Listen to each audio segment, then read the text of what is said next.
The 2023 presidential election proved to be a battle between three main candidates: Bola Ahmed Tinubu of the All Progressive Congress, APC, Atiku Abubakar of the People's Democratic Party, PDP, and Peter Obi of the Labour Party.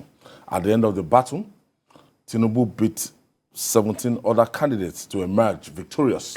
So, what are the factors that decided the contest in his favor? But first, let's share some predictions made by Babajide regarding the elections. Sokoto, the election will follow the pattern of 2019. 2019. Extremely close election. The governorship election is 50-50. I can't say what will happen now. But the presidential election, Atiku has a slight edge. In Sokoto State. In Sokoto State, has a slight edge. But even that slight edge, anything can change in the days leading to the presidential election. So he has a slight edge, but there are still many people who believe that Asiwaju may clinch Sokoto by a very narrow margin. Whoever wins in that state is just going to be like Kebbi. It will be a very narrow margin. Is the Labour Party in caution? No. It's too close to call. But I have to admit that from my findings, Atiku has a slight edge. Don't also forget that the DG of his campaign is the governor of Sokoto State. PDP is still the most dominant party in Abia State, and there are some interesting contests in the National Assembly for the National Assembly positions. Abia South, Abaribe, the outspoken senator, is contesting against the governor, incumbent governor, the Keze Beazu. Of the senatorial ticket? Yes. Both of them. Abaribe has been at home now for months. Just under Abga? Yes, under Abga. Yes. The governor is in PDP. It looks like a 50-50 race now, but Abaribe has an edge. Abaribe has an edge. I won't be surprised if Abaribe wins it. As for Abia North, it's another interesting contest between Oji Uzokalu and Mao Onhabowa. That was the man that he dislodged. That was the man that he dislodged to become a senator. Mao is contesting on the platform of PDP, while Oji Uzokalu is contesting on the platform APC. He should win, except something extraordinary. And the next dispensation is looking bright for him. Yes, he should be able to win. If he goes back to the Senate. That contest. For the presidency, it is Peter Obi all the way. Peter Obi is very popular in Abia State. Not even the party of the incumbent governor. No, it's Peter Obi that will win over there. There are two individuals who have changed the dynamics of Kebbi politics now. Senator Adamawa from Kebbi, the former governor, and he's actually the leader when it comes to Kebbi politics. All of the other people, he's the most popular politician in Kebbi State, and a lot of the other politicians rose off his own efforts, to become who they are. He and Senator Abdullah Argungu, the former majority leader of the Senate, they left the party, and joined the PDP. That has made the PDP very strong in Kebbi State, and the tide appears to have shifted, to the PDP. The PDP clearly has an edge now in Kebbi State. The presidential race will be quite close. That's what everyone is telling me. So, narrow victory for Atiku. Yes, for Atiku Abubakar in the presidential race. The PDP didn't set up a PCC for your state. Yes. So whom do you pass resources towards? Who is coordinating the campaign in the state? That is a problem. And if you try to go through the normal channel, the formalized channel through the party, it may end up in Seyi Makinde's hands. That gives Asiwaju an edge. I've seen surveys saying that Asiwaju will lose Oyo State. From all of these scenarios, I don't know how it will happen, because even the leading candidates of the the top parties in the race are supporting him. Candidate of Accord Party, the governorship candidate is supporting him. We've seen Makinde himself appearing to support him by not openly supporting his own party. So that leaves Atiku in a quandary. And don't also forget, Asiwaju is a Yoruba man. Oyo is the biggest Yoruba state by landmass. So the people are likely to see him as their son and vote for him. So Asiwaju is projected to take Oyo State. Presidential election. And that will be significant because it's one of the biggest states. The dynamics in Adamawa State in 2019, in 2023, will this change?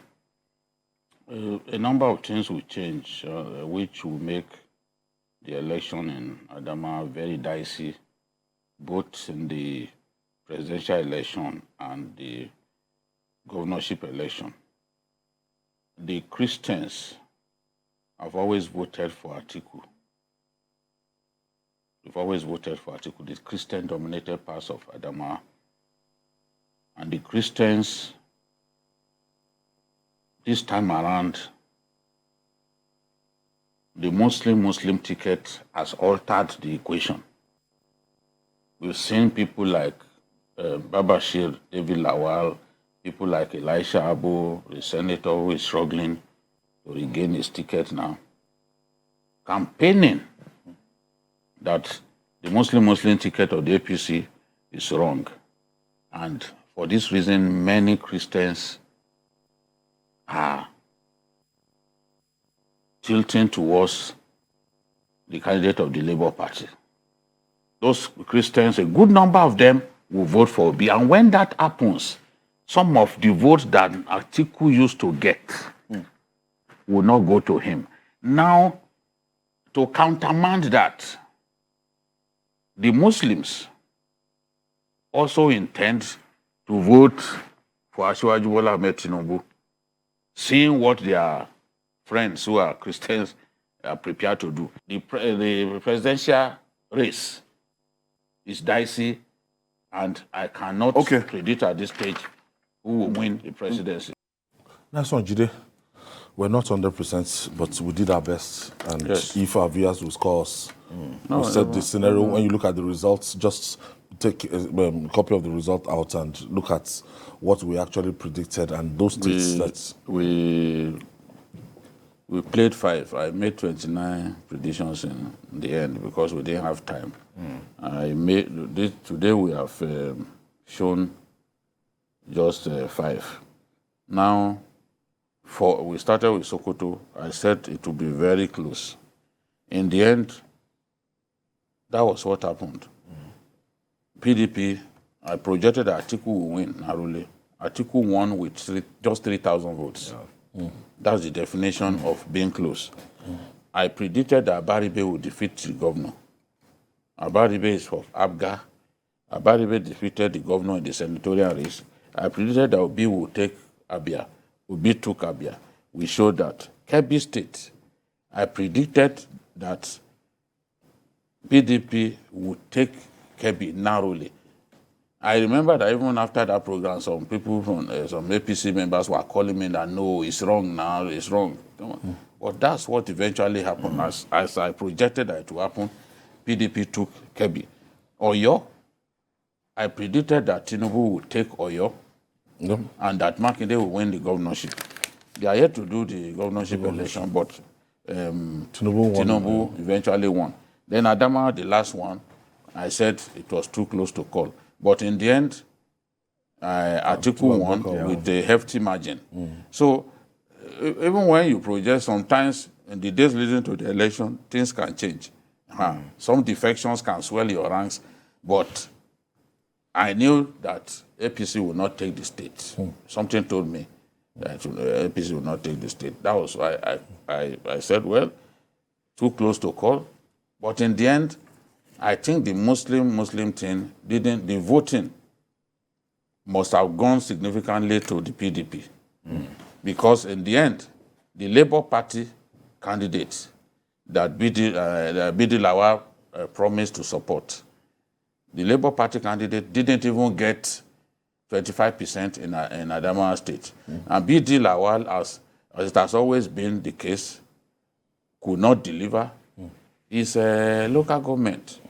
He's not known to even win his ward. Grassroots politician. He's not known to win his ward.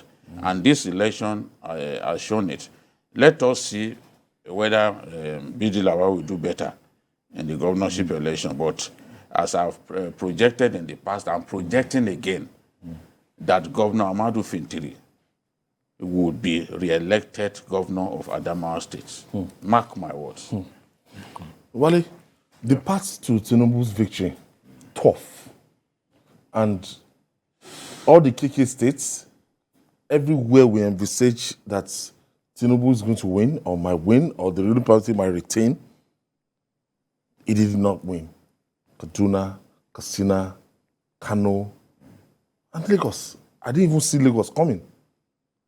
But still, he was runner-up in most of these states, and he had considerable marks. I think if you are able to sit down, Asiwaju Tinubu, and ask him, he will tell you this is one of the toughest races that he has ever. To the wire. Because, and even if you, for we observers, I think this is one of the contests whereby the ruling party itself. And our producers get the results and. The ruling party itself is divided on whether to support their own candidate, even after the primary had been conducted. And a lot of very powerful people who are sitting on very strategic institutions also did not give him support. And don't also forget that there was a build-up, even about 2 years earlier, within the party. A lot of things were taking place in position of administrator, they refused to call meetings. The candidate himself was also isolated, even from governors. Yes. No consultation for about more than 4 years. So ab initio, it appears as if there was a plan that we will not allow this kind of gang of course, to meet up. And even when you are talking about the 100 million naira that was introduced as a fee, I think in a way, you can also see it as a way by the party itself to demystify itself.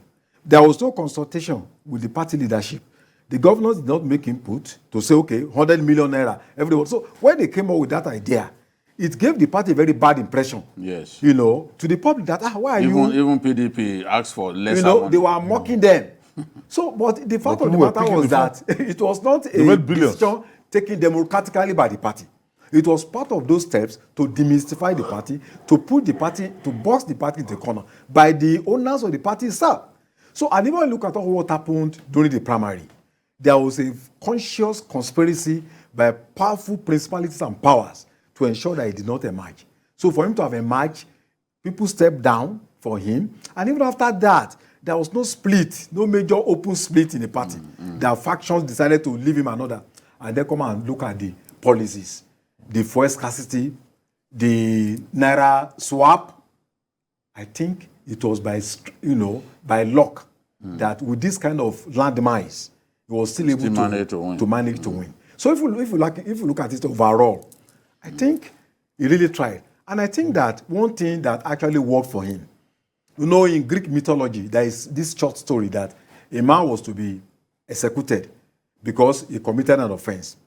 Then they now give him an alternative. If you can use this spoon and go around the whole city, put water on it. If there's no drop of water, we are going to save your life. So the community was divided into two. Thousands of people were booing him. Others were hailing him. Say, we are going to die today. Someone will say, in fact, you are the best. At the end of the day, the man held the spoon, went around the whole city. Not a single drop of water fell. So when they asked him, what happened? How managed? Was it because people that were hailing you or people that were booing? He said, no. I did not even know that people were hailing me or booing me. I focused on my goal. I didn't even listen to distractions or those that were praising me. So I think in spite of the attack, the bullying, he remained focused. He didn't allow himself to be distracted. He did not concentrate on replying to opposition and all that. He focused on that goal, going from one place to the other, going from one street to the other, attending 36 rallies within a very short time, meeting stakeholders everywhere all over the world. And I think that worked for him. We ran a very toxic campaign. very toxic. That's why it's difficult for them to accept defeat. I've never seen where people call themselves names. When you run an extremely toxic campaign, by the time you lose, it's usually difficult to accept defeat. No matter the level. You know, you said it at the beginning of the campaign that his health status. People want that till the end of this campaign. People want to use it to a gap. So that campaign started with hand they shake, leg they shake, Baba window get hand. They shout at me, look, and at the end of the day, it traversed 36 states. Yes. You know, just as they generated that fake video that he poo-pooed on his body. That when I looked at the video, because we had our crew were with him on the day. That day, he went to see Akarigbo of Remo. From there, he went to Ilaro. He was wearing the same dress. Can a man of considerable means like him poo-poo on his body and still wore the same dress to see the emir? They faked that thing. They faked it. There was another day, there was something in his pocket that looked like the wires of, what was it called? Power bank. Somebody suggested, it could be catheter. Oh, so catheter is now put in pocket. These people, the faculty to reason, they've lost it completely. When you are determined to bring a man down, you are so single-minded about it that everything. Reason completely takes a flight. There are people who will now, on account of that, begin to show sympathy. I think in the north, on account of Asiwaju's generosity and long-term friendship with a lot of the power people, keeping faith with them, it was easy for them to decide to give him their vote. And strategic alliances win elections for people. It's not just to be making noise all over the place, or we're abusing people. Abusing people will not generate vote. No, who could have thought that Asiwaju will win in Benue?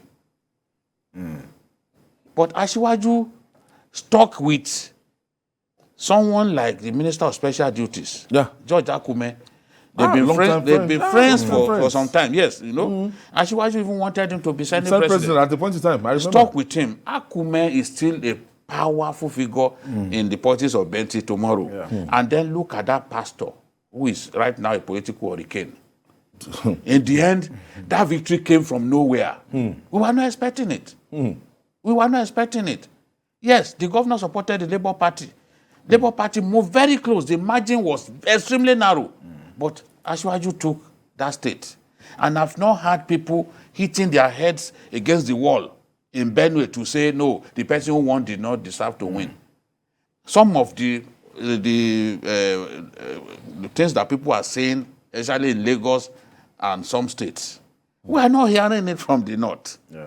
And you can't say the votes from the north are insignificant, or the people there are less Nigerian. Because of the incidents in Lagos, we are going then the whole of the north, we don't care? No. Asiwaju won 4 states in the north central. The same way we expected him to win those states, the same way we predicted he would win those states. He won them. And that proved to be significant because the votes of the north central are greater than the votes of the northeast. So he made up for what he lost in the northeast. Now look at Kano, where he came second.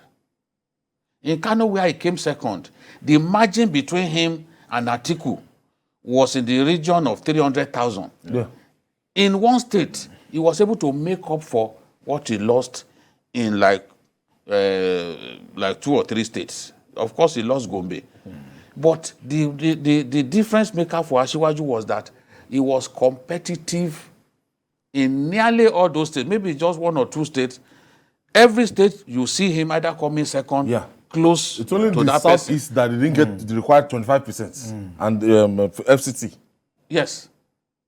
Those 5 states of the 5 states of the southeast. In Akwa Ibom, PDP even defeated him with just 54,000 votes. Again, if you told me that you would have done that well, I would have argued. I would have argued. In Akwa Ibom, just 54,000 votes. Yeah. That's the best performance by the party ever. Because it used to be a one-party state. There are many things that changed in this election, which reinforces my belief that, yes, there are irregularities here and there. There is vote suppression here and there. Politicians do that now because they know they cannot manipulate the beavers. So it's better for them to stop you from even getting to the venue where you go and cast your vote, and then they will be struggling to change figures. You know, yes, there are irregularities, but the quantum of communities in Nigeria where voting went on peacefully, they more than dwarf the areas where we had the irregularities. And the main reason why people are thinking that there's no transparency about this election is the refusal to post results real time on that IREV, on that portal. Yeah. That is the main reason.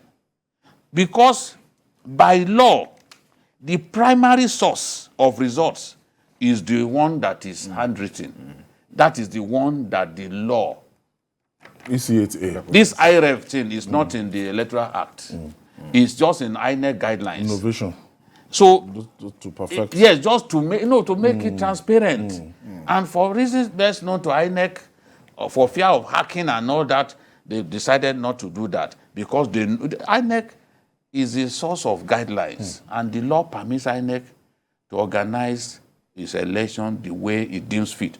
Go back and look at all the constitutions. It has the permission to organize the election the way it deems fit. Now it has, and to transmit the result to the way that it deems fit. It can even transmit the result via email.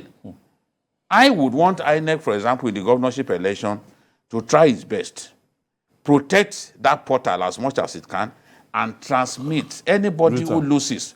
Let our people know. Okay. You know? Wale, when you look at Atiku Abubakar, and when you look at, Atiku Abubakar seemed to be his own problem. As in, it was a defeat foretold. Yeah. Like, let's say you had the G5 governors in one hand. You had a Peter Obi that walked away from the party before the election in another hand. And when you look at the map of how Peter Obi won and ravaged the whole of the southeast, when you go to places like Anambra, Anambra, he had 95% of the votes, Enugu 93%, and he went down. That's why he found that he picked his deputy from Delta. Yes, they were well beaten. Yes. I think the PDP failed to manage its internal contradictions very well. The PDP was a bit arrogant that irrespective of the G5, the party will win. And I think what also counted against Atiku Abia State results was the consensus, the general feeling that there should be power shift. So I think, If I learned it affected them in of course to affect them. Because if you see that a lot of governors in the north, APC, they were able to live up to their words to say, look, for peace, which I think should be our highest goal, stability for a very fragile country, let us, don't have a... We're able to negotiate. Negotiate and, transfer. So I think I was wondering why a politician of that kind of experience, where he derived that kind of talk to your child, that you cannot sacrifice the ambition of one person for, the overall good of the party. If Ayu has stepped down, swallowed his ego, and then the party had reconciled, and then they had done things well, I think it would have been a different outcome. When you see the final results, people are saying, if you don't have structure, you can win. It's still not true. Because the parties that dominate this election are parties that have structure. Yes. Even Labour Party. Yeah, tomorrow we'll talk about the performance in the National Assembly. You will see the way it went. Even Labour Party had to depend on a fraction of PDP structure in order to be able to win in Southeast. So I think Atiku made a lot of mistake. Unfortunately, it might be his last lap because of his age, he's 76 now, you so. know, another consideration. 76. You know, it would have been a different outcome if he had been a bit more statesman. And when he's saying that he did not, that this election is the worst. He said the same thing. I don't know. He says that almost he's always years. been a bad loser. Because if you recall, even when Jonathan defeated him roundly in the party primary, 2011, there was nothing Atiku didn't say, same including Eagle threats. Square. Threats to incitement Quoting and all that. Frank Fanon. You know, threats to incitement. So this is not new that Atiku will be issuing threats, that Atiku will not want to accept defeat when he's well defeated. Because look at the states, the states of the north, for example. Atiku won the north. You won Kaduna State. You did very well. You won Katsina State. You won Kaduna with a wide margin. Yep. Katsina State, the state of the president, you won it. You won Sokoto State. You went to Sokoto. Southwest. You won Sokoto. Yeah. Kebbi State, that is APC controlled. You won it. APC only won. APC used to have 8 governors. APC had 8 governors, 6 governors in the Northwest. Yet, APC won only 2 of the 7 states. Atiku dominated. You went to the Northeast, out of the 6 states that are there. Yeah. Atiku won 5. It was only Borno. It was only Borno. So where were you? Where did they rig the election against you? Are you saying that they rigged the election against you in the southeast? Were you expecting to defeat Peter Obi there? Or is it southwest, where you want to come and defeat Tinubu? You see, you took Osun. You took Osun, yes, with the vote suppression and all that happened. Because we are getting a lot of those reports. They took Osun, yes, we give it to you, took Osun. But he couldn't have taken the southwest. No way. Not in the kind of politics that we do here. If you've taken the north, you couldn't have taken the southwest, and you cannot take the southeast. You can't take south with Peter So Obi.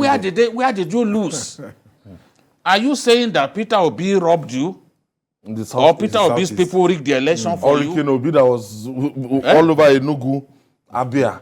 We knew that Peter Obi will win all of those places. Let's not kid ourselves. As in landslide. Yes, I've heard them saying that that they actually won Cross River. That they don't agree that they won Cross River. No, it's Labour that is saying that it won Akwa Ibom. The truth is, the facts that they have, let them bring the facts to the courts. Even Benno, where we have IU, you couldn't deliver for the PDP. So yes, what are we talking? And look at the governor of Edo that refused to support his people when they were dying over this Naira confiscation policy. Okowa, state governor, could not deliver they defeated him. He came third. Obaseki came third in Edo State. They defeated him. Those results. He refused to side his people. He refused to stand by his people. How can a governor not stand by his people? He was one of the people saying all this. Okowa too refused to side with his people. In fact, he was saying, now we know those who do not want the cashless policy. In the end, the people of Delta State, they gave Okowa a bloody nose. Even in his federal constituency, he was defeated. I'm sure Atiku Abubakar will regret choosing him because it didn't bring any advantage. He may not regret. You know, it's his choice to either regret or not regret. Does he? An Atiku that does not agree that he has lost the election. Say, is that one that you think would think the way you are thinking? No. This is the typical politician. When you defeat him, how can you look at the margin with which Jonathan defeated him, and he was still making all that noise? Bad loser. Bad loser.